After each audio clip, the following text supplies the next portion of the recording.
안녕하십니까. 출발 증시와이드의 최예린입니다. 시장의 불확실성이 해소됐습니다. 아주 명확한 버냉키 연준 의장의 입장이 나왔습니다.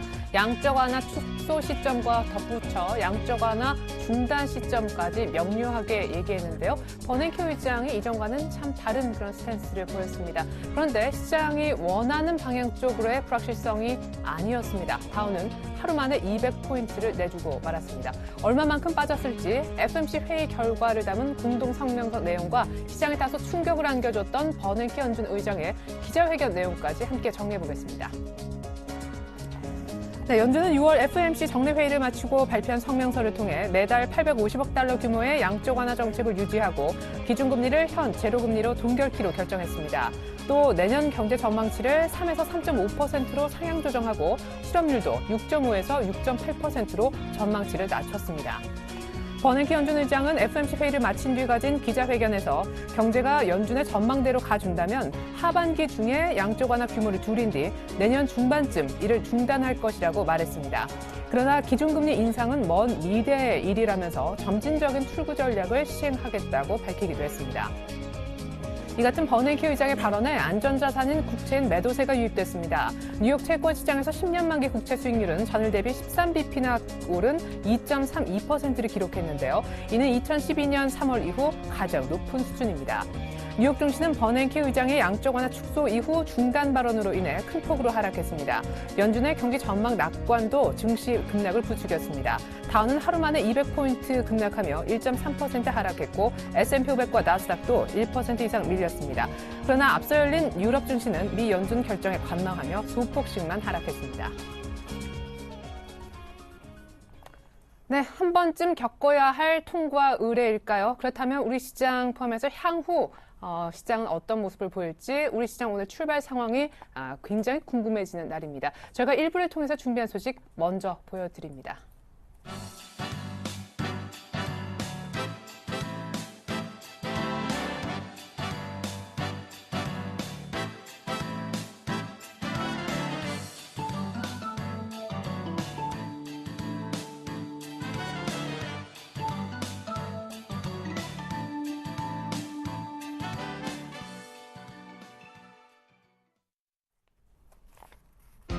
네, 양적 완화 축소가 가시화되고 있습니다. 미국 출구 전략에 관한 로드맵이 나왔는데요. 우리 시장 우려 딛고 반등할 수 있을까요? 네, 충격적인 버냉키 의장의 발언이 나왔습니다. 뉴욕 증시도 보란 듯이 급락했고요. 미국의 일단 국채 금리가 뛴 것이 모든 것을 말해준다 하겠습니다. 앞서서 미리 빠졌고 전일에도 이미 하락한 바 있기도 했었는데 외국인들 사실 계속 매도 스탠스를 유지했었죠. 오늘 그리고 향후 시장의 추가 충격은 얼마나 있을지 두 분의 전문가 모시고 미리 오늘 개장 전에 얘기 나눠보는 시간 특별히 마련했습니다. 이명식 전문가님과 플래닛 투자연구소 황규섭 팀장님 나와주셨습니다. 안녕하세요. 안녕하세요. 네, 굉장히 중요한 날 두 분을 이렇게 모시고 얘기 나누게 됐습니다. 먼저 이명식 전문가님, FOMC 회의 결과 버냉키 의장의 발언을 이제 들은 지금 어떤 시장에 관한 의견 또 한마디 부탁드리겠습니다. 네, 일단은 주사위는 던져졌습니다. 버냉키 의장이 향후 출구 전략과 관련된 그 일정들을 일목요연하게 구체적으로 설명을 해줬고요. 중요한 것은 약간의 유동적인 그러한 메시지가 있었죠. 그동안에는 금리 인상 시점과 실업률을 매칭시키는 그러한 이야기가 있었는데 금리 인상 시기는 상당히 유동적일 것으로 보여집니다. 1차적으로 2015년 전까지는 적어도 내년도까지는 저금리 기조가 계속해서 유지될 것으로 보여집니다. 그렇기 때문에 본격적인 금융시장의 그러한 혼란이 현 시점부터 배가 되려면 금리 인상 시점이 될 것으로 보여집니다. 그렇기 때문에 1차적인 그런 변동성은 현재 시점에서 계속해서 어느 정도 지속된다라고 보여줄 수가 있겠고요. 특히 경제 상황이 호전되지 않으면 계속해서 저금리 기조는 이어진다라고 보실 수가 있겠습니다. 문제는 버냉키 의장이 MBS를 매각하지 않겠고 그 다음에 점진적인 축소를 하겠다고 하는데 시장은 벌써부터 한머니에 의해서 금융시장이 교란이 되고 있습니다. 그렇기 때문에 투자자 여러분께서는 국내적인 그런 국채 금리 상황, 그 다음에 환율 변동성에 주시해야 될 것으로 보여집니다. 이미 헤아라 가치가 빠르게 절하되면서 그쪽에 투자되었던 그 국채 시장에서 자금이 빠져나오고 있거든요. 그렇기 때문에 국채 동향, 환율 변동성을 주시하고 시장에 대응할 필요가 있다라고 여겨집니다. 네, 달러 캐리 트레이드가 또 얼마나 또 빠르게 축소될지 이 부분도 참 궁금한데 우리 황규섭 팀장님의 한마디도 들어보겠습니다. 일각에서는 뭐 예상했던 발언이긴 한데 발언 수위가 참 강했다라는 평가가 있더라고요. 네, 그렇습니다. 버냉키 의장이 연설에서 느끼는 점은 상당히 좀 평소보다 좀 강하게 좀 얘기를 했다는 것이고요. 그렇게 인해서 이제 뭐 미국 시장은 즉각적으로 좀 반응을 했는데, 뭐 앞서서 뭐 내용 같은 건 다 들으셨을 테니까 우리 시장 반응 정도만 한번 네. 예측해 보도록 하겠습니다. 우리 시장 반응 당연히 지금까지 많이 삼성전자를 좀 팔았고 그런 부분들이 있었기 때문에 상당히 좀 흔들림에 대해서는 약간 좀 줄어들 수 있겠다라고 말씀을 드리고 싶습니다. 일단 변동성 자체는 좀 축소가 된다는 얘기고요. 하지만 이제 시장을 보수적으로 상당히 좀 접근을 해야 되는 건 맞는 것 같은데요. 그렇기 때문에 뭐 지금 시장에서 뭐 당장의 포지션을 정하기보다는 2, 3일 정도만 더 포지션 어떻게 외국인들 변하는지 그런 거 보고 대응하시는 것이 좀 맞지 않나라고 판단이 되고 섣부른 매매가 오히려 좀 독이 될 수 있다고 이 시점에서는 좀 말씀을 드리고 싶습니다.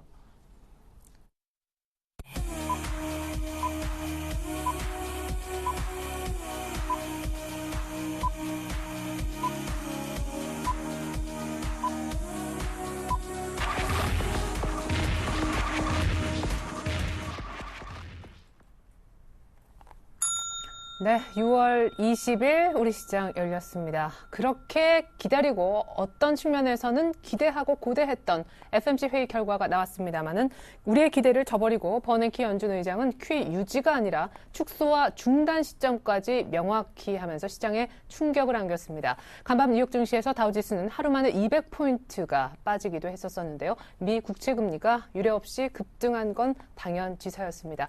자, 앞서서도 계속해서 매도 스탠스를 그러나 이미 늦추고 있지 않았던 외국인이 오늘 과연 얼마나 덜 팔 것인가가 관건이기도 하겠는데요. 우리 시장 꽤 많이 빠지면서 개파락하고 있습니다. 양시장 출발부터 상세하게 짚어드리겠습니다. 임영식 전문가는 1860이 보이네요. 네, 그렇습니다. 참 어떻게 설명을 해드려야 될지 참 난감한 지경인데요. 시가총액 상위 종목군들이 일제히 하락하면서 현재 코스피 지수 24포인트 하락한 1863포인트에서 장이 시작하고 있죠. 장 초반에 모든 불확실성이 반영될 가능성이 매우 높다라고 볼 수가 있겠습니다. 중요한 것은 비차익 쪽으로 매수가 얼마만큼 유입되는지 장중 내내 체크해야겠고요.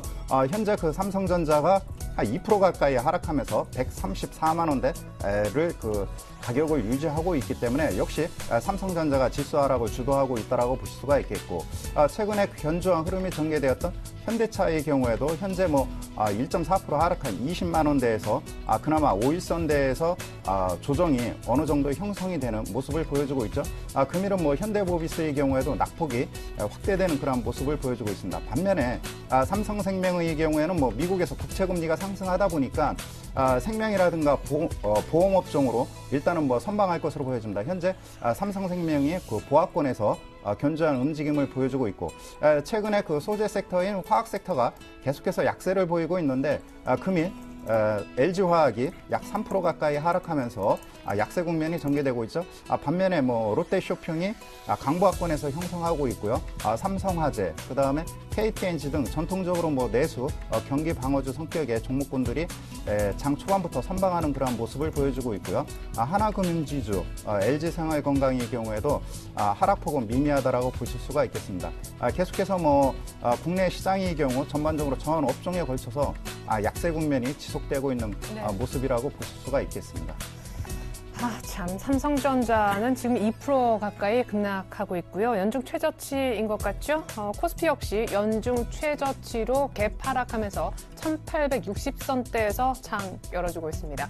코스닥의 상황도 별로 좋지 않은 것 같은데 그 전에 일본 니케이의 상황을 보니까 니케이 괜찮네요. 그래도 우리보다는 괜찮습니다. 앞서 조금 오른 것도 있고요. 1% 정도만 갭하락하면서 일단 니케이 13,000은 지키고 있는데 이 라인이 또 한번 깨지면 니케이도 조금 아래쪽으로 열릴 수 있겠네요. 아직은 우리보다는 상대적으로 분위기가 나은 일본입니다.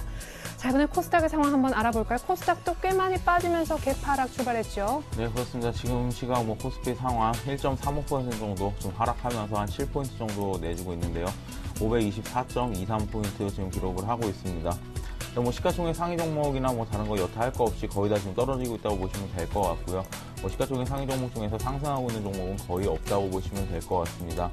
아무래도 이제 양적 완화 축소에 대한 얘기가 명확하게 나왔고 그로 인해서 시장 반응이 좀 있는 것 같은데 코스피 시장도 마찬가지고 코스닥 시장도 마찬가지일 겁니다. 가뜩이나 코스닥 시장은 외국인들이 4월 달부터 장을 좀 이끌어왔던 부분들이 있기 때문에 500선부터 585선까지 좀 외국인들이 이끌어왔던 부분들이 분명히 있습니다. 그렇기 때문에 외국인들의 수급에 대해서 좀 더 약할 것이라고 생각을 하고 있고요.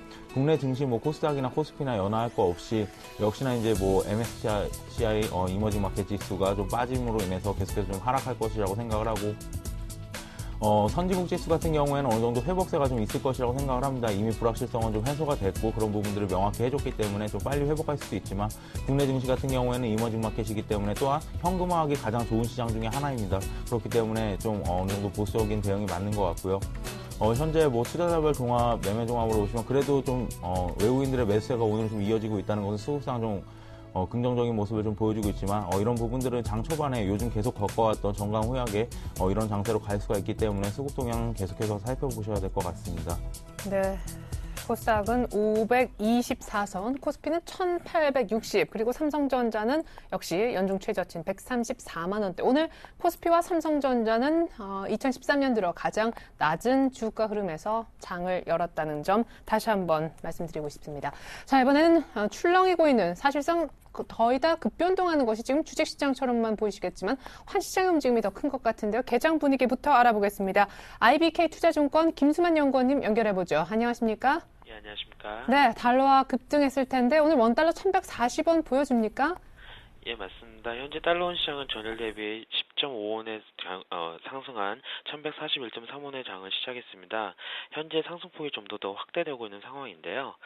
일단 간밤 글로벌 외환시장에서 미국 달러화가 6월 FOMC 정례회의 이후 벤 베넌키 의장이 올해 하반기 양적 완화 규모를 축소할 수 있다고 밝힘에 따라서 엔화하고 유로화 대비 큰 폭으로 상승하였습니다. 유로화는 달러화에 대해 1.3295달러를 기록하며 전일 대비 무려 0.0097달러 하락하였으며 엔달러의 경우에는 상승폭이 좀 더 컸습니다. 96.47엔으로 전일 대비 1.15엔이나 상승하였습니다.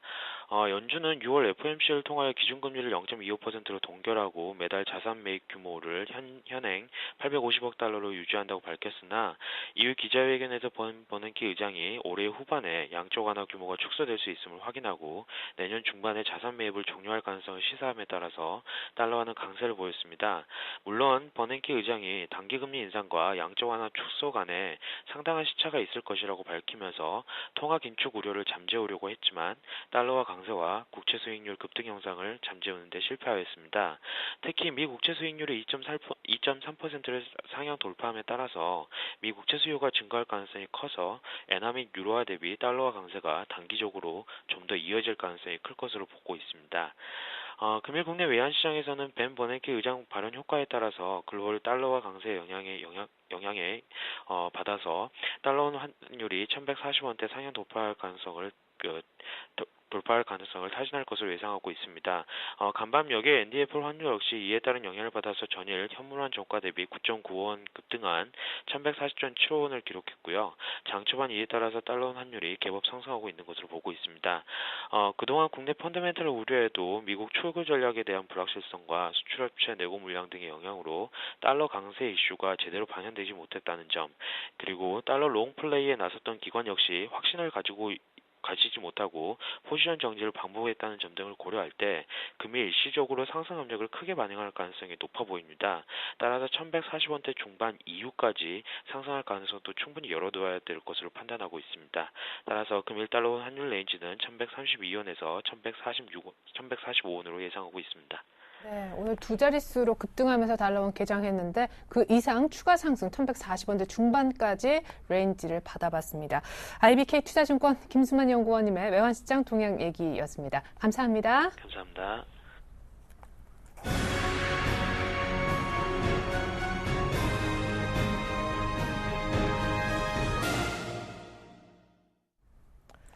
네, 코스피가 지금 연중 최저치로 추락했습니다. 버냉키 지금 쇼크 때문인데요.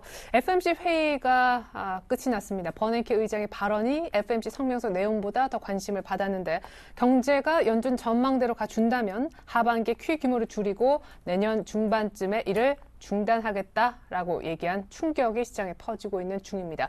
자, 특별히 센터장님께 어떻게 전략을 짜야 되고 어떻게 시장과 종목들을 가져가고 대해야 되는지 여쭤봤는데요. 한 대 모아봤습니다. 먼저 보시죠. 네, FMC 이후 시장이 더 중요합니다. 결과는 이미 나왔고 주사위는 던져졌습니다. 먼저 메리츠 종금증권 은성민 센터장님의 의견은요. 불확실성은 해소됐다. 맞습니다. 상승 반전이 기대된다 하셨었는데 아직은 아니고요. 자동차, 조선, 건설 등 경기 민감 업종에 관심을 갖자라고 얘기해 주셨습니다. 이어서 한화투자증권 최석원 센터장님의 의견 보면요. 주식 하락과 금리 상승, 환율 상승 압력 결국 트리플 약세가 6월까지는 계속되겠다. 이달 사실은 얼마 남지 는 않았습니다. 오성진 센터장님, 현대증권의 센터장님 의견 보니까요. 국내 연기금과 펀드 자금이 버팀목이다라고 하시면서 국내 기관의 어떤 방어력에 조금은 믿음을 보여주셨는데요. 업종보다 종목별 대응이 중요하고 특별히 2분기 실적 호전주 보자라고 하셨습니다. 하나대투증권의 김지원 센터장님은요. 주도주가 없는 시장이다. 중소형주 중심으로 아마 순환 매장이 계속 이어질 것 같다. 이런 예상하셨습니다. 신영증권의 조용준 센터장님은요. 지수는 박스권인데 실적주로 대응하자 하시면서 전체적인 톤은 오성진 센터장님과 비슷하셨습니다. 섹터라에 주셨군요. IT, 통신, 은행 등 개별주라고 하셨습니다. 다양한 의견들이 많았습니다. 무엇보다 이제 확실한 실적주 중심으로 압축 매매하자라는 전략도 있었었지만 특별히 오늘 시장이 연중 최저치로 치닫고 있는 지금 불확실성 해소됐고 상승 반전이 기대가 된다라고 의견을 주신 메리츠 종금증권 은성민 센터장님 연결해서 자세한 전략 짜보도록 하겠습니다. 센터장님 안녕하세요. 예, 안녕하십니까. 네, 먼저 시장에 지금 충격파를 만들어내고 있는 FMC 성명서 내용 그리고 무엇보다 버냉키 의장의 발언 분석부터 좀 들어볼 수 있을까요? 일단 뭐 시장에서 우려감이 좀 많긴 한데 제가 개인적으로 볼 때는 버냉키 의장의 코멘트는 좀 긍정적으로 봐야 될 필요가 있다고 생각을 하고 있습니다. 일단 양적 완화를 중단하는 시기라든지 축소하는 시점을 명확하게 제시를 했고 그 기준 자체가 실업률이 이제 7% 이하로 하락하면서 미국 경기가 회복되는 모습을 보이면은 시행을 하겠다는 측면이고 또 한 가지 중요한 거는 양적 완화 규모를 축소를 하더라도 보유하고 있는 모기증권은 매각하지 않겠다는 부분하고 2015년까지는 금리 인상을 하지 않겠다. 결국은 긴축 정책을 시행하지 않겠다는 걸 명확하게 제시를 했기 때문에 이 부분에 대해서는 오히려 긍정적으로 봐야 되지 않을까 생각을 하고 있습니다. 한 가지 궁금한 것은 사실 내년도 이제 경제 전망치는 굉장히 낙관적으로 올렸잖아요. 최소한 3% 정도 미국 경제가 성장할 수 있을 것이라 예상했고 무엇보다 잘하면은 내년 전체적으로 실업률이 한 6.5% 원하는 목표치를 찍을 수도 있다라고 레인지를 줬던데 그 부분에 대해서는 어떻게 생각하십니까? 일단 실업률이 6.5%까지 가기는 좀 힘들다고 생각을 하고 있고요. 네. 통상적으로 실업률이 1% 하락하는데 한 18개월 정도 소요가 되기 때문에 내년 상반기 중에 실업률이 6.5%까지 갈 가능성은 낮다고 생각을 하고 있고 문제는 이제 양적 완화를 중단하는 시점이라든지 규모를 축소하는 시기를 연말과 내년 상반기로 제시를 했지만은 그 전제는 결국은 경기가 회복되고 실업률이 안정화되는 수준에 도달을 하게 되면 한다는 거거든요. 그런 측면에서 본다면은 지금 어제 버냉키 의장이 제시했던 이 안에 대해서는 좀 경기가 회복되면은 그에 맞게끔 양적 완화 규모를 줄일 수 있다 이런 언급이었기 때문에 이 부분에 대해서는 좀 긍정적으로 봐야 되지 않을까. 뭐 양적 완화를 축소한다는 이 자체에 대해서만 부정적으로 보는 거는 좀 무리가 있지 않느냐 이렇게 생각을 하고 있습니다. 네. 근데 그럼에도 불구하고 지금 미국의 10년물 채권 금리가 급등을 했습니다. 이렇게 미국의 금리 자체가 올라가게 되면 사실 미국 측면에서도 재정 부담이 어마어마하게 늘어날 텐데 그런 어떤 큰 얘기를 뒤로 할지라도 우리를 포함한 신흥국 쪽 채권 금리도 참 걱정이 됩니다. 일단 원달러 환율도 이미 좀 반응을 해주고 있죠. 트리플 약세가 계속 이어질 것이다. 신흥국적인 측면에서요.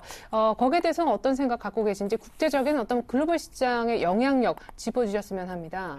일시적으로 환율이라든지 금리가 영향을 받을 수 있는데 이제 장기 채권 금리가 오르는 이유가 결국은 이제 양적 완화를 중단하고 축소하는 영향도 있겠지만은 어제 버냉키 의장도 얘기했지만은 글로벌 경기가 하반기로 가면서 회복 가능성이 있기 때문에 금리라는 거는 경기를 어느 정도 반영을 하는 측면이 있기 때문에 이러한 부분들이 두 가지가 복합돼서 올라가는 측면이 있다고 생각을 하고 있습니다. 금리 상승에 대해서 무조건 부정적으로 볼 필요는 없다고 생각을 하고 있고요. 하반기에 경기 회복에 대한 기대감이 일정 부분 반영되어 있다고 생각을 하고 있고 이머징 마켓에 미치는 영향은 기존의 양적 완화 정책을 통해서 풍부한 유동성들이 신흥시장으로 유입되면서 주식시장이 좀 급등한 측면이 있었는데 이제 이런 부분들이 축소가 되니까 우려감이 나타나고 있는 건 사실이지만은 지금 미국이 연말이라든지 내년에 양적 완화를 중단한다고 해서 이머징 마켓에 미치는 자금 측면에서 미치는 영향은 좀 제한적일 수 있다고 생각을 하고 있고, 이머징 마켓의 경기는 이제 지금부터는 이제 QE 축소나 이런 시기에 대한 논란은 일단락이 됐다고 생각을 하고 있고, 하반기에 결국은 이머징 마켓이라든지 국내 주식시장에 미치는 영향은 결국은 중국 경기에 달려있다고 생각을 하고 있습니다. 지금 하반기 중국 경기가 조금 슬로우한 모습을 보이고 있는 상황인데, 전망도 지금 낮춰지고 있는 상황이고, 이런 측면에서 본다면은 중국 정부도 물가가 좀 안정되는 시점에서는 하반기에는 경기 부양 정책을 제시하지 않을까 생각을 하고 있고, 결국은 중국 경기가 회복이 된다면은 이머징 마켓도 좀 상승 흐름으로 반전하지 않을까 이렇게 보고 있습니다. 예, 근데 이제 그것도 하반기니까 조금 시간도 걸리겠다 싶긴 합니다. 자, 그러면 외국인들이 일단 돌아올까에 대해서는 아무래도 좀 시간이 더 걸린다고 봐야 되겠네요. 국내 증시 측면에서. 그럼 덜 팔 수는 있습니까? 언제부터일까요? 그렇다면. 외국인이 언제 들어올지를 명확하게 알 수는 없겠지만은, 네. 최근에 지금 연초에 국내 주식시장에서 9조 정도 팔았잖아요. 그런 부분들이 이제 결국은 벵가드 청산 물량의 영향이 굉장히 컸다고 생각을 하고 있고, 지금 지수가 이제 1850포인트까지 하락한 상황이기 때문에, 또 벵가드 물량이 7월 3일로 이제 이머징 마켓에서는 종료가 되고 선진지수를 편입되기 때문에 7월달 이후로는 외국인 매도세는 좀 둔화되지 않을까 생각을 하고 있고, 그 QE3 이 언급에 대해서 좀 분석들이 나오게 될 텐데, 이러한 부분이 좀 안정화된다면은 7월 이후부터는 외국인들이 재차 국내 주식시장으로 매수 유입될 가능성이 높지 않느냐 이렇게 판단을 하고 있습니다. 예.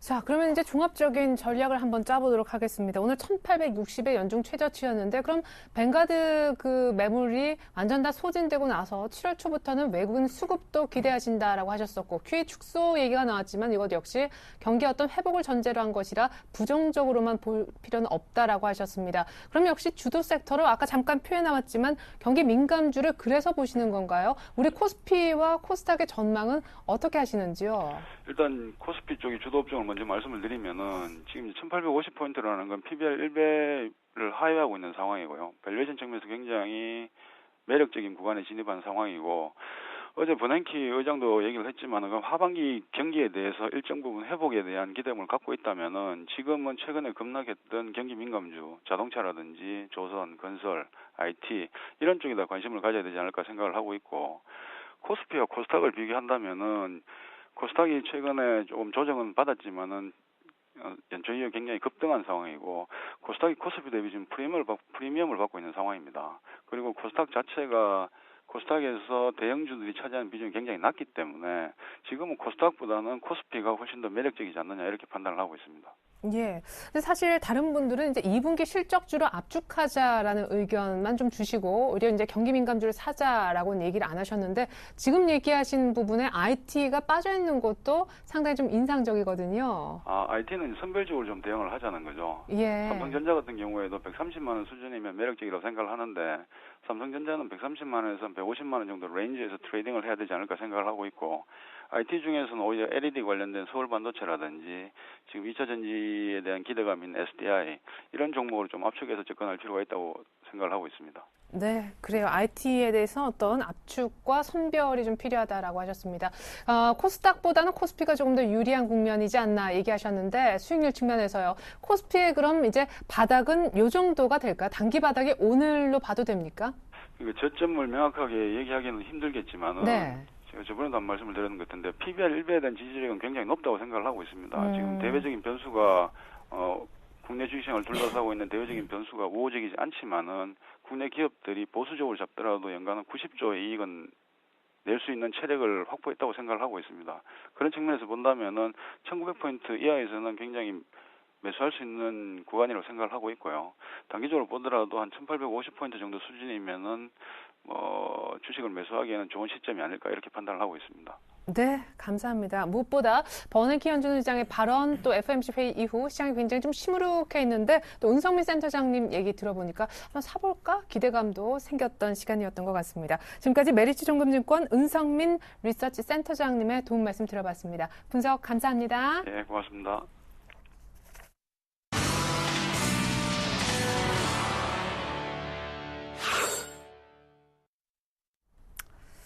아이고, 큰일 났네요. 코스피가 1850선까지 내려왔습니다. 물론 이제 은성민 센터장님 얘기 듣고 나니까 1850 정도 PBR 1배 믿음이 좀 가는 언제나 지지가 나왔던 라인에 걸쳐 있긴 합니다만은 삼성전자 하락폭이 정말 시쳇말로 장난이 아닙니다. 2.8% 넘어가고 있는데 오늘 급락주 많이 있겠죠. 특징주 또 대응법까지 알아보겠습니다. 사실 뭐 지금 거의 다 파란보울인 종목들이 많고 시총 상위주들 뭐 우수수 하니까 이 정도로 밀렸겠죠. 먼저 이명식 전문가님께서 네. 삼성전자 중심으로 해서 좀 특징주 살펴주시죠. 네, 그 삼성전자는 그런 것 같습니다. 그 외국인 수급에 달려있다라고 보실 수가 있겠죠. 최근에 좀 조용하더니만 그냥. 네, 그렇습니다. 일단은 그 외국인들이 이렇게 생각하시면 될 것 같습니다. 1분기 지난번에도 한번 언급드린 것 같은데, 1분기 실적을 분기점을 해서 삼성전자 특히 그 IT 섹터를 제외한 모든 업종들의 경우에는 외국인이고 기관이고 물량을 많이 축소를 했습니다. 그 중에서 가장 외국인 보유 비중이 높았던 삼성전자에 대해서 집중적으로 매물이 나오고 있는 만큼 이 부분은 그 국내적으로 같이 연동돼서 나타나는 현상입니다. 그렇기 때문에 삼성전자의 경우는 펀더멘탈에 대해서 집중하기보다는 해외 그런 그 자금 한머니 여기에 초점을 두고 대응할 필요가 있겠죠. 어차피 그 실적과 관련된 불확실성은 다음 달이면 실적이 발표되기 때문에 그때 대응해도 늦지 않는다라고 볼 수가 있겠고, 중요한 것은 삼성전자 중심으로 외국인 매물이 집중되고 있기 때문에 일단은 현 시점에서는 저가 매수 시점은 좀 늦춰야 될 것으로 보여집니다. 예. 펀더멘탈은 뭐 양호하다라고 볼 수가 있겠고요. 그렇기 때문에 삼성전자에 대해서는 너무 우려할 필요는 없다라고 보여지고요. 나머지 섹터가 문제인 것 같습니다. 금일도 경기민감주라든가 이쪽 섹터로 계속해서 52주 신저가가 나타나고 있는 그런 상황에 놓여 있기 때문에 그나마 현재 시점에서는 IT 섹터가 오히려 주가가 하락하면 저가 매수 기회로 삼을 수 있는 그런 시점인데 그 타이밍 시점은 좀 늦춰 잡자라는 그 말씀을 해드리고 싶습니다. 네. 자, 그리고는 건설주도 상당히 분위기가 안 좋습니다. 이미 52주 최저가 내려가 있었던 삼성 엔지니어링이 거기에서 더 급락이고요. 대림산업에 그나마 외국인 러브콜 조금 받았던 종목인데 어젠가 그젠가 한번 삐끗하더니 오늘 만만치 않습니다. 네. GS건설은 이제 26,000원대. 네, 그렇습니다. GS건설은 제가 여기서 더 이상 여러 번, 언급드리기는 힘들고요. 일단은 전 세계적으로 이쪽 그 금융시장과 관련해서 신뢰성을 완전히 상실한 것 같습니다. 영국의 예를 들면 리버금리 조작, 최근에는 싱가포르 여개환 시장에서 환율과 관련된 그러한 그 조작 혐의, 담합 혐의 이런 것들이 나타나고 있고, GS건설은 앞서 말씀드렸다시피 회계에 대한 그 분식 회계 의혹, 이것이 이제 추가적인 그런 심리 압박을 가중하고 있기 때문에 시간이 걸릴 것으로 보여집니다. 다만 그동안에 그 차별화 양상이 진행되었던 대림산업 특별한 악재는 없었는데 최근 들어서 가파르게 상승한 거에 대한 가격 조정 내지 여러 가지 동반적인 그런 불안 심리로 인해서 차익 매물이 급속히 가속화되고 있다라고 보실 수가 있겠습니다. 그렇기 때문에 건설업종의 경우 재반 환경은 나쁘지만 계속해서 일단은 그 틈새 시장 속에서 선전하고 있는 일본 기업들의 경우는 또다시 이번에 그 눌림목 조정이 마무리된 이후에는 선별적인 흐름이 다시 한번 재개될 가능성이 크기 때문에 대림산업은 계속해서 눈여겨봐야 될 것으로 보여집니다. 왜냐하면은 미국에서 셰일가스를 본격적으로 수출하게 되면은 복합화력발전소에 대한 수요가 증가할 것으로 보여집니다. 일본하고 그 독일 같은 경우에는 원전을 단계적으로 장기에 걸쳐서 폐쇄할 텐데 그 대체 에너지를 만회하려면은 신재생 에너지도 있지만은 현재 가장 유력한 것이 그 복합화력발전소입니다. 이쪽 부분에 대해서는 일본과 독일이 이제 그 시작하는 단계이기 때문에 국내에서는 대림산업을 비롯한 일부 건설업체가 이쪽 시장에서 경험을 노하우로 쌓아있기 때문에 그나마 좀 그 시장 불확실성이 해소되면은 다시 한번 그 대림산업의 경우는 좋은 흐름이 이어져 갈 가능성이 크다라고 보실 수 있겠습니다. 네.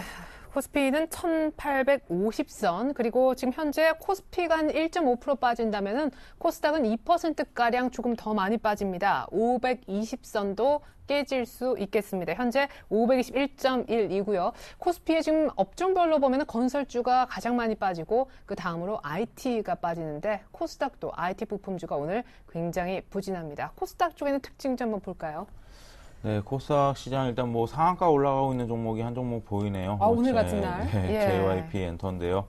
JYP 엔터 같은 경우는 오늘 같은 날 점상으로 거의 시작했다고 보시면 될 것 같은데, JYP 엔터의 가장 큰 수건이었죠.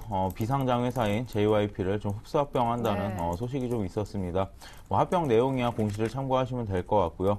이 합병 내용이 왜 이유가 있는 상한가라고 생각을 하냐면 주력 가수라고 할 수 있는 JYP 소속의 주력 가수라고 할 수 있는 2PM이라든지 2AM이라든지 원더걸스라든지 결국 이렇게 수익이 되는 그런 가수들 같은 경우에는 모두 좀 비상장 회사의 소속이었습니다.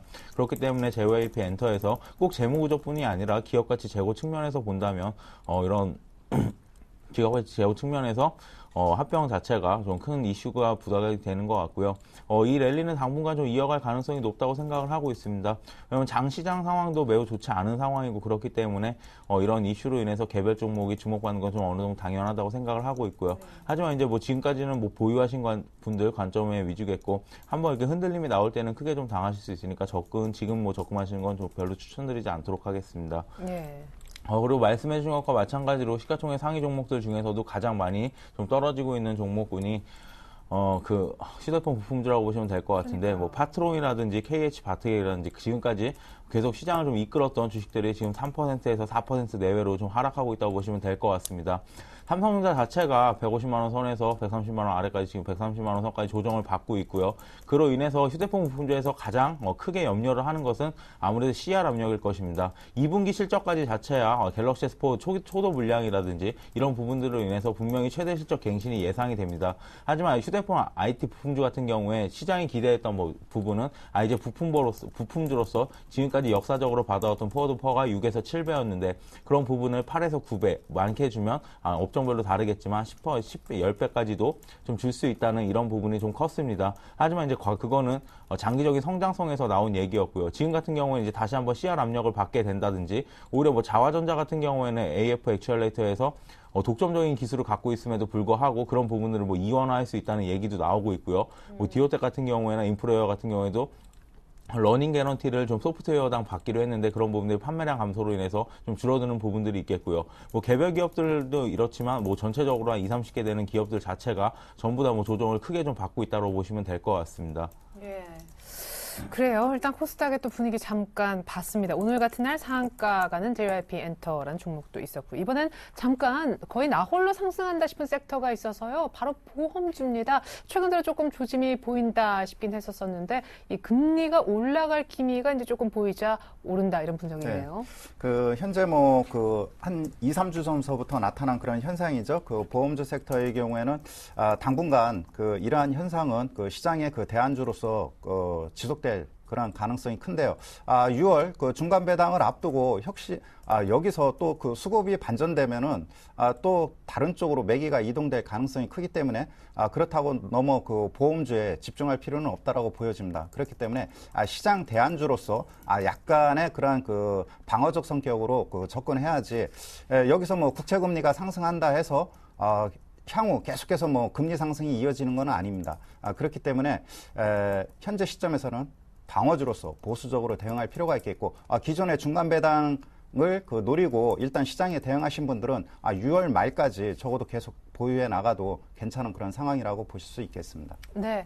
자, 이번에 코스닥에요. 최근에 조금 말이 많이 나왔던 모바일 게임주 한번 보도록 하겠습니다. 게임빌에 이어서 컴투스까지 실적 부진에다가 유증 때문에 신뢰까지 깨졌다 이런 분석이 있었는데 오늘은 또 코스닥 시장까지 좀 안 도와줘서 네, 일단 모바일 게임주 하면 게임빌 이슈를 좀 빼놓을 수가 없겠는데요. 게임빌의 이제 사업 확장이라든지 이런 부분들로 인해서 유상증자를 하게 되었고 그런 부분들에 의해서 게임주 자체가 좀 조정을 많이 받았다고 보시면 될 것 같습니다.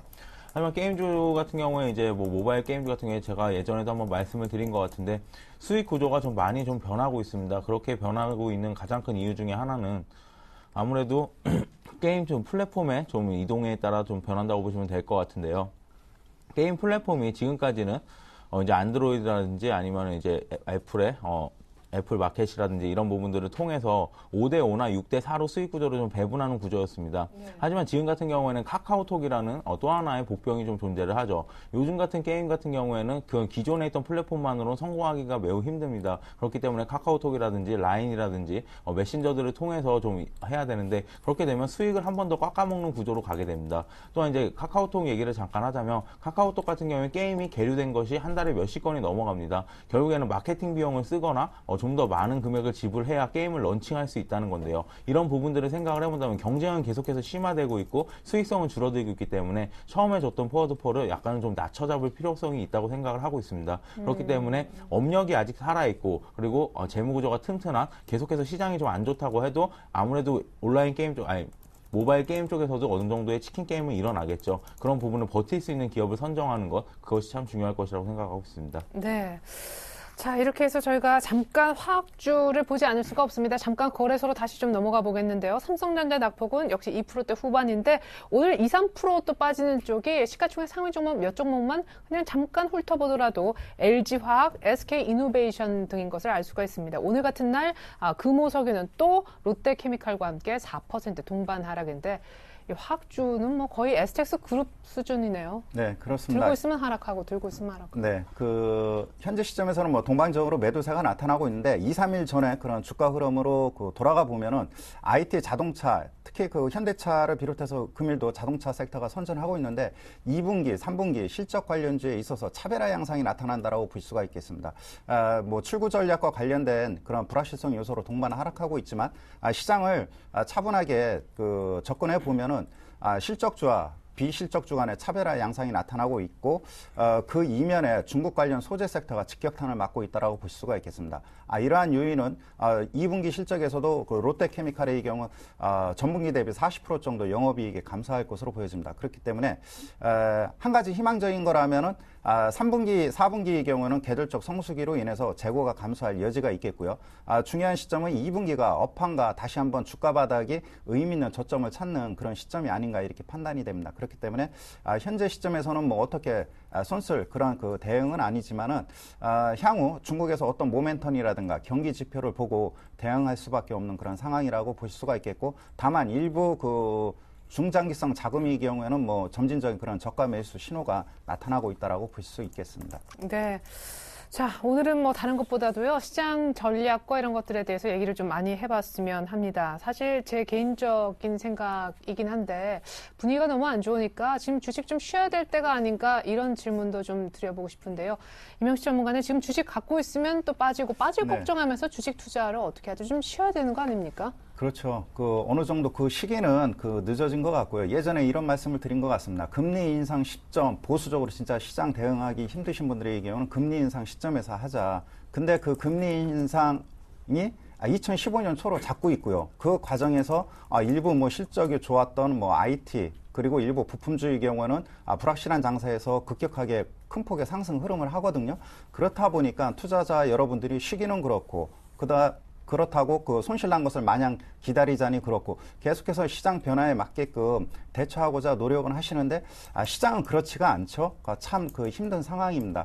그러나 과거를 돌이켜 보면은 항상 실적이 좋았던 종목군들의 경우에는 만회를 빠르게 하는 그런 사례가 있었고요.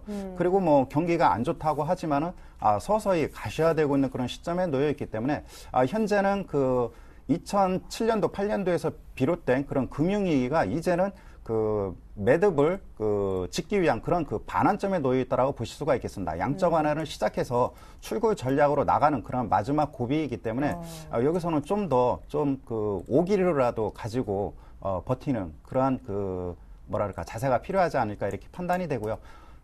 매수매도 그러한 포지션 그런 것들을 투자 비중을 적절하게 조절하는 것이 가장 중요하겠고, 네. 중요한 것은 시장이 살아나려면 비차익 쪽에서 외국인 매수세가 살아나야 됩니다. 여러 가지 불확실성 요인을 반영하는 그런 지표이기 때문에 수급에서 비차익 매매 동향 살펴보시고, 환율 동향 1,150원에서 1,200원대를 향한다면은 시장 대응은 참 힘든 상황이 될 것으로 보여집니다. 그러나 거기까지는 가지 않을 것으로 보여집니다. 예. 자, 지금 뭐 우리만 하락하는 것은 아니고요. 지금 니케이도 어쨌든 많이 빠지고 있다라는 거 같이 인지 좀 하셨으면 좋겠습니다. 오늘 뭐 코스닥이 520선 깰 뻔했었는데 지금은 뭐 하락폭이 코스피 코스닥 좀 엇비슷하게 1.5% 정도 그리고 있습니다. 자, 이번에 황규섭 팀장님께 제가 좀 여쭤보겠는데, 아까 우리 또 은성민 센터장님께서는 코스피 쪽의 수익률 게임이 조금 더 나을 거다라고 하셨긴 하지만 종목을 잘 골라야 될 때가 진짜 온 것이 아닌가. 이제 시장 전체적으로 이렇게 많이 내려왔잖아요. 네, 그렇습니다. 충분히 하락했다고 느꼈는데 FOMC 회의 이후 더 밀리고 있단 말이에요. 이렇게 되면 진짜 종목 하나로 그냥 그저 내 수익 생각만 좀 집중할 때가 아닌가 싶기도 한데요. 네, 일단 뭐 전체적인 시장 분위기랑 뭐 한번 말씀을 드리도록 예. 하겠습니다. 전체적인 시장 분위기는 아까 말씀드렸던 보수적으로 보는 것이 맞습니다. 하지만 저 개인도 한 사람의 이제 시장 참여자 입장으로서 네. 그냥 제 개인적인 생각으로 말씀을 드린다면 이제는 좀 모아둔 현금을 좀 써야 할 때가 아닌가라고 생각을 하고 있습니다. 그래요? 네. 이런 말씀 드리기가 참 조심스럽기는 한데요. 말씀해 주신 것과 마찬가지로 종목을 압축한다면 충분히 이 시장에서도 버틸 수 있다고 생각을 하고 있습니다. 제가 그렇게 생각하는 이유 중에 하나는 저는 오히려 좀 아까 센터장님과는 좀 반대 의견을 가지고 있는데요. 네. 저는 앞으로 코스피 시장이 상대적으로 코스닥 시장보다 강한 장이 오기에는 아직까지 좀 멀었다고 생각을 하고 있습니다. 왜냐하면 종목에 좀 차별화가 이루어져야 되겠다고 생각을 하기 때문인데 코스닥 시장 같은 경우에는 IT라든지 바이오라든지 헬스케어라든지 이런 기술 업종들이 상당히 많습니다. 그렇기 때문에 대형주 업종을 따라가기보다는 독보적인 기술력으로 성장하고 있고 그런 기술력으로 인해서 성장하고 있는 구조적으로 성장을 하거나 기업의 구조가 바뀐다거나 실적이 잘 나오는 기업들이 많지만 아무래도 코스피 시장 같은 경우에는 전통적인 제조업 지수가 좀 많습니다. 화학주라든지 정유주라든지 건설이라든지 이런 제조업 쪽이 많기 때문에 그런 부분들을 생각을 해본다면 아직까지는 경기가 완전히 살아나기 전까지는 코스피 시장보다는 코스닥 시장이 좀 강하지 않나라고 생각을 하고 있고요. 네. 그럼 어떤 종목? 네, 코스닥 시장에서 종목을 좀 압축한다면 딱 두 가지 정도를 말씀드리고 싶습니다. 뭐 아까도 말씀드렸지만 뭐 기술주 중에서도 뭐 바이오라든지 헬스케어라든지 지금까지 실적이 나오지 않는 종목들은 다 제외하고요. 네. 이제 좀 실적이 나오고 있는 종목들, 휴대폰 부품주는 실적이 나왔지만 꺾이고 있는 종목이니까 언급을 드리지 않도록 하겠습니다. 제가 보는 종목은 반도체와 OLED입니다. 왜냐하면 반도체와 OLED는 계속해서 업종 사이클이 좀 돌아오고 있다고 생각을 하고 있는데요. 어쨌거나 삼성전자나 하이닉스나 이런 쪽에서 투자를 많이 해주고 있기 때문에 반도체 같은 경우에는 화성의 17라인과 그리고 중국 시안의 낸드플러시 메모리 쪽 라인이 좀 증설이 되고 있고요. 그쪽에 투자되는 돈이 10조 원이 넘어갑니다. 그렇게 되면 코스닥 시장의 장비주들은 다시 한번 호황기를 좀 맞을 수가 있겠죠. 그렇고 이제 하이닉스 같은 경우에는 계속해서 물량 출하가 좀 D램이라든지 낸드플래시 물량 출하가 계속해서 좀 일어나고 있기 때문에 그런 부분들을 생각을 해본다면 외주 팹립스 업체라든지 이런 부분들도 외주 테스트 업체라든지 이런 부분들이 계속 수혜를 받을 수가 있겠고요. 그리고 연초에 작년이었나요? 발표를 했던 LG 디스플레이의 투자 발표로 인해서 OLED가 좀 전쟁이 좀 일어나고 있는데 결국에 OLED는 우리나라도 따라갈 수밖에 없습니다. 그렇게 생각하는 가장 큰 이유 중에 하나는 중국에서 OLED 시장을 좀 따라오고 있고요. 아무래도 시장을 좀 잠식하려는 움직임을 보이고 있기 때문에 계속해서 뭐 삼성이라든지 LG에서 투자를 늦출 수 있는 상황이 아닙니다. 그렇고 이제 A3 라인도 삼성 측에서 좀 증설을 하고 있다고 말을 하였기 때문에 뭐 요즘 AP 시스템의 상승률 같은 게 좋았죠. 그런 부분들 생각을 해본다면 계속해서 좀 집중세가 좀 몰리는 것이 아닌가라고 판단을 하고 있고요. 이런 부분들 생각해보면 개인 투자자분들도 어느 정도 종목을 압축해서 간다면 충분히 이런 장에서도 버틸 수 있다고 생각을 하고 있습니다. 네, 감사합니다. 그래요. 뭐 수급이라든가 특별히 환시장 동향도 잘 봐야 되겠지만 현금만 갖고 계시다라면 코스닥 쪽에 반도체, OLED 압축 매매한다면 시장은 좀 어렵지만 수익은 가능하다라는 의견 나왔습니다. 오늘 참 힘든 장이었는데 분석 도와주신 이명식 전문가님, 황규섭 팀장님께 감사의 말씀드리고요. 인사도 나누겠습니다. 잘 들었습니다.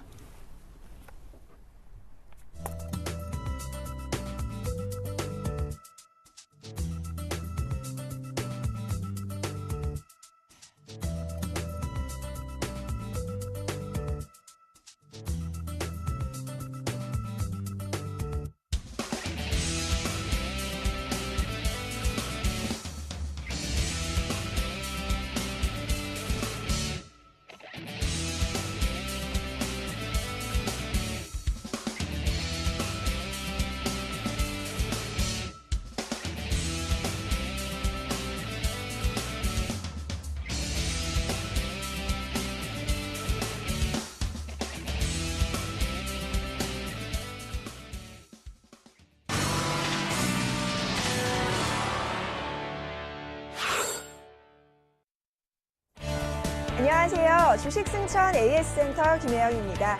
이 시간에는 밤 10시에 방송되는 이 주식승천 멘토들의 포트폴리오를 점검하고요. 전일 관심주와 공약주 AS 하는 시간도 함께 가져봅니다. 전일 주식승천에서는 이효열 멘토와 김용준 멘토가 이 포트를 새롭게 정비했다고 합니다. 먼저 이효열 멘토의 포트폴리오 확인합니다. 네, 현재 삼성중공업 수익률이 4%입니다. 전일 매수하셨고요. 의견은 계속해서 보유하자라는 의견입니다. 자, 이어서 김용준 멘토의 포트입니다. 이 슈프리마 신규 편입된 종목인데요. 비중이 5%, 편입가는 23,000원입니다. 자, 앞서서 저희가 푸드 살펴봤고요. 이 두 분 모두 신규 관심주 제시하셨는데 먼저 이유얼멘토의 관심 종목에 관한 투자 포인트, 또 가격 전략까지 살펴봅니다. 이 삼성중공업, 조선과 주택, 토목 등 건설 부분을 구성하고 있는 업체인데요.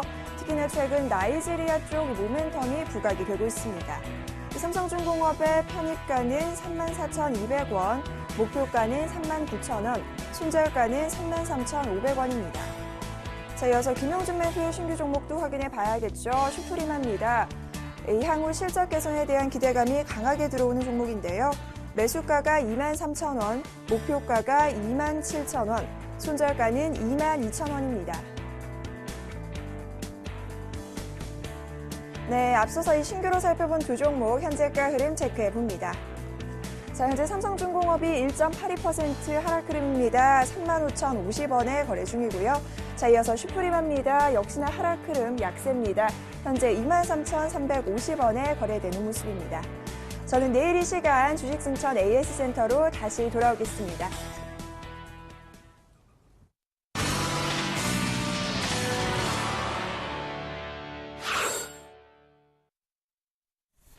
네, 1850선까지 내려가면 연중 최저치 모습을 또 경신했던 코스피가 그래도 1860까지는 올라왔고요. 코스닥도 520선 굉장히 위태로웠었는데 지금 일단 낙폭은 1%대 초반 정도로 역시 520 지키면서 올라오고 있습니다. 외국인들요, 팔죠. 기관 소폭 사고요. 개인도 소폭 삽니다만 외국인 선물 까지 동반에 매도하고 있습니다. 자, 글로벌 이슈가 오늘은 상당히 중요합니다. 간밤 FOMC와 버냉키 여파가 여기까지 이어지고 있는데 과연 여기가 끝인가? 그것도 중요한 부분이 되겠습니다. 숨겨진 의미 짚어보는 시간 IM투자증권 김동섭 이사님 연결해 보겠습니다. 안녕하세요. 네, 안녕하세요. 네, 불확실성이 줄었습니다. 사실 뭐 해소됐다고 평가하신 센터장님도 계셨었는데 너무 시장이 원하지 않았던 방향 쪽으로 해소된 것이 아닌가 싶습니다. 충격파는 일단 있는데 FOMC 성명서 내용하고요. 무엇보다 버냉키 의장의 발언 분석 들어보겠습니다. 일단 벤 버냉키 의장의 멘트에서 제가 일단 내고를 좀 열어주는 거는 좋지 않다라고 계속 얘기했거든요. 지난번에도 선택적이라는 용어 쓰면 안 된다 그랬는데 선택적 용어를 쓰는 바람에 시장이 굉장히 밀렸다가 오늘도 양적 완화 축소 가능성을 제기를 했거든요. 근데 좀 달라진 점이 있죠. 일단은 중요하게 픽스를 좀 고정시켜주는 내용이 있는데요. 지난번에는 양적 완화 종료에 대해서 시장이 제시했던 지표의 기본적인 것이 실업률 6.5%에 인플레이션 2.5% 이상이 되면 경기부양제 양적 완화를 종료하겠다라고 했는데 이번에는 좀 얘기가 달라졌죠. 그게 이제 시장에는 많은 애널들이 아마 고민하는 부분이 될 것 같은데요. 일단 금리 전통적 방식의 어떤 경기부양제인 금리 인상에 대한 부분은 실업률이 6.5% 밑으로 내려와야만이 진행이 될 것이다. 그래서 상당히 먼 얘기다라는 얘기를 해서 일단 그거는 이제 안정이 됐고요. 문제는 뭐냐면 매월 850억씩 풀어주는 돈을 어떻게 할 것이냐에 대한 부분이었는데 여기에 대해서 약간 차이점이 생겼습니다. 지난번에는 6.5였는데 이번엔 7%라고 얘기를 해줬죠. 그래서 7%가 만약에 우리가 계획된 대로 지표가 이루어진다면 연말쯤에 일부 축소하고 내년 중반쯤에 종료를 하겠다라고 했거든요. 여기서 이제 느껴지는 건 벤 버냉키 의장이 강력하게 주장을 안 했을 확률이 높고 매파들 사이에서 상당히 얘기가 좀 많았기 때문에 절충을 한 것 같습니다. 그러니까 6.5%에겐 너무 멀기 때문에 연준 자산이 계속 늘어나는 것은 비용, 이자 비용이나 이런 게 굉장히 커진다. 그러니까 이거를 좀 줄이자 뭐 이런 식으로 얘기가 됐던 것 같습니다. 그래서 벤 버냉키 의장이 아마 절충안을 제시한 게 아마 7%인 것 같습니다. 근데 여기에 함정이 있을 수도 있죠. 왜 그러냐면 7%를 줄이려면은 0.6%를 줄여야 되거든요. 0.6%를 줄이려면 매달 0.1%를 줄여야 되는 상황이 됩니다. 이게 가능할까에 대한 부분을 생각해봐야 되겠죠. 왜냐하면 2008년부터 실업률을 줄이는데 1%도 못 줄였는데 지금 5년이라는 세월을 흘려보냈다라는 거죠. 그렇다면 연준이 연말에 양적 완화를 일부 축소한다? 이것도 어떻게 보면 연말에 물 건너갔을 확률을 열어두고 봐야 됩니다. 다만 지표의 전제 조건을 달았기 때문에 이건 더 시간이 길어질 수도 있는 부분이 있고요. 물론 갑작스런 지표가 개선이 되는 수도 있겠지만 제가 볼 때는 아직까지는 좀 어려울 거라고 봅니다. 왜냐하면 제가 지난번에 이런 얘기 했을 거예요. 양적 완화 종료를 하려면 적어도 7% 전후가 돼서 7%에서는 자연적 개선이 이루어져야 된다. 그러니까 자연적 개선이 되기 전까지는 상당히 어렵다는 거죠. 그러니까 이 부분이 시장에 약간 충격을 준 거죠. 이거 그러면 연말쯤에는 축소하는 것이 아니냐라는 그런 어떤 불안감이 시장을 좀 장악을 했고요. 미국 시장 같은 경우는 그래도 사실 조정을 줬지만 우상향 저점은 추세선을 무너뜨리지 않았다라는 걸 상당히 긍정적으로 좀 바라보고 있습니다. 그렇기 때문에 오늘 정도의 이제 그 많은 애널리스트들이 이걸 가지고 어떻게 해석해내는지 좀 봐야 될 것 같고요.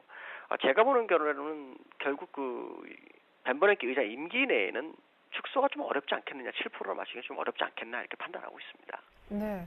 그렇긴 한데 사실은 원래의 어떤 그 약속 플랜을 고수한다 그러면 6.5%까지 내려올 때까지 좀 기다렸어야 되는데 은근슬쩍 불확실성 해소해준다 그러면서 7%로 올려잡았단 말이에요. 양쪽 하나 축소 시점을요. 그러니까 조금 더 빨리 시행할 수도 있음을 얘기했는데 이렇게 되면 당초 지난달 FOMC 회의에서 나왔던 전망, 그러니까 9월부터 축소 시작, 9월 정도, 10월 정도에서 시작할 수도 있지 않을까 생각도 드는데요. 그거보다는 시간을 또 벌어준 거죠. 예. 왜냐하면 그때는 6.5% 상관없이 마구잡이로 줄여버리자라는 식으로 얘기했었는데, 예, 맞아요. 이번에는 합의를 본 거죠. 7%로. 오히려 시간을 더 준 거라고 판단하고 있고요. 3개월 안에 0.6% 줄인다는 것은 어떻게 보면 기적일 수도 있습니다. 물론 미국도 지표를 약간씩 고치는 경우가 있기 때문에 그건 봐야겠지만 어쨌든 시간을 9월보다는 더 준 거다라고 봐야 되지 않나 이렇게 판단하고 있습니다. 네. 그러면 이제 내년도 이제 경제 전망을 굉장히 낙관적으로 한 부분에 대해서 좀 얘기를 나눠보고 싶은데, 일단 내년도 미국의 이제 경제 전망을 최소 한 3% 이상을 잡고 있는 그런 모습이었고 상향 조정했더라고. 실업률도 6%대. 이제 우리가 당초 연준이 얘기했었던 6.5%까지도 레인지 안에 넣는 그런 모습이었는데, 그러면서도 2015년까지는 금리 손 안 되겠다. 이게 좀 약간 앞뒤가 안 맞는다는 생각도 들었거든요. 미국 경제에 대해서는 그렇게 약간 자신감을 보이면서도 금리는 그대로 묻겠다. 어떻게 생각하십니까? 경제가 그렇게 좋아지면은 금리를 빨리 올려야죠. 네. 금리 저금리가 유지되면 유지될수록 길어지면 길어질수록 시장에는 압박 효과가 크거든요. 네. 나중에 금리가 올라가게 되면 시장에 상당한 충격을 줄 거다라는 그렇죠. 생각을 하기 때문에 이건 말이 안 되는 거고요. 제가 볼 때는 좀 그 출구 전략하는 방법에 있어서 좀 문제가 좀 있을 것 같습니다. 왜냐하면 양적 완화를 종료하는 것까지 좋은데 회수는 어떻게 할 거냐는 거죠.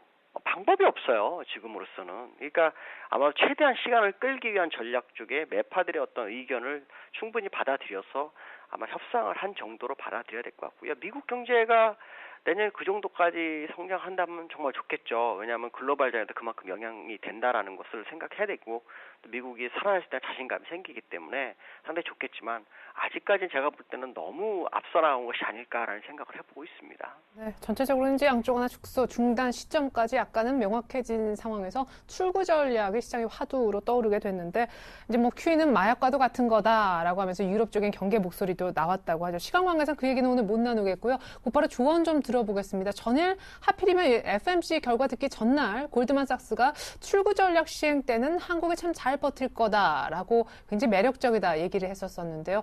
이 조언 어떻게 들으셨는지 같이 좀 의견 나눠봤으면 좋겠고요. 오늘 좀 구체적인 조언도 구하겠습니다. 골드만삭스가 최근에 계속 우리나라 시장을 아주 좋은 평가를 내리고 있죠. 우리나라 지수가 내년에 2,400까지도 갈 수 있다라고 하고 있는데, 어제 골드만삭스 우리나라 얘기한 것은 중국보다 우리나라가 가치 기준으로 봤을 때 주가 수익비라든가 PBR을 봤을 때는 상당히 낮은 상태에 있다라는 얘기를 하고 있죠. 그러면서 양적 완화하고 상관없이 우리나라는 수출 중심의 경제 구조를 가지고 있기 때문에 미국 경제 회복은 우리나라한테 상당히 도움이 될 것이다. 그래서 결국 양적 완화 종류와 상관없이 국내장은 상당한 성장을 할 수 있기 때문에 여기에 투자를 해볼 만하다라고 얘기를 하고 있거든요.